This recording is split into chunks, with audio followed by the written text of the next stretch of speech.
Hi guys, how are you? And I hope you're doing well in this course, and welcome to this new lecture about the graph editor. The graph editor will allow us to manipulate speed within 2 keyframes and adjust it almost the way we would like, but we are going to do this through a graph. We can also use numbers. Let's see how it works. I'll create a new composition here, call it a graph, for example. That will do. And we don't care about the time, the dimension is okay, we click OK. Let's take one of our green guys, take it and drop it here, and create a simple animation using the position. I press P, keyframe the position, come after 2 seconds, and take the guy, press Shift, and move it to this side. Cool. So now we have a totally linear animation in terms of space and in terms of time. If I select my keyframes, right click on them, go to keyframe, you will see they are both linear in space and time. Cool. Now, how do we get to the graph editor? To get to the graph editor, you need to use the graph editor button here. And if you click on it, you are presented with the graph editor, but nothing is showing. This is because the graph editor requires you to select a property, for example, position. As soon as you select a property, it will show you the keyframe and the graph of the speed. Since the speed is linear here, then it will just be a straight line. You can see the straight line here. Nothing magical about it. Now let's look at the options that we have here. The most important here is the magnifying glass. You should always try to highlight it. The magnifying glass will always try to zoom all your graph inside as the height is concerned. So if you pull up, it will zoom out. If you pull in, it will zoom in.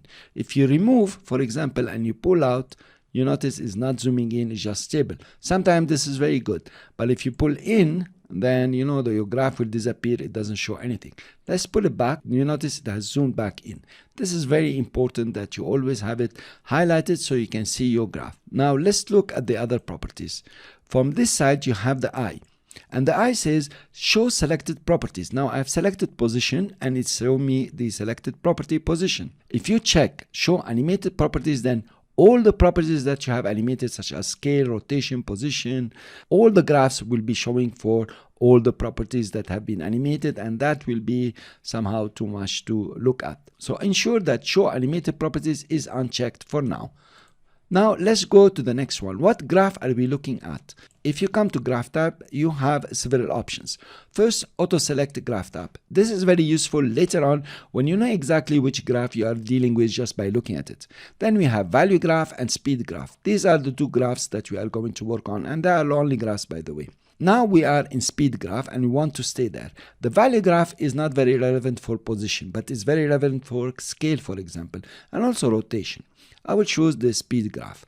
Let's select a keyframe here, and now the icons here can be used. The first one, the diamond, if you click on it, you will find options that are similar to when you right click on a keyframe, and you can see toggle keyframe, keyframe interpolation, and so on.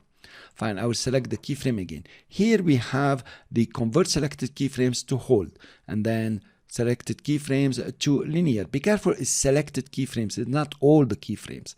Then you have the auto bezier, then you have is and is in and is out. Cool. In the next lecture, we are going to start recreating the is in and is out and trying to modify the is in and is out to have a speed that is fit for our animation. I'll see you then.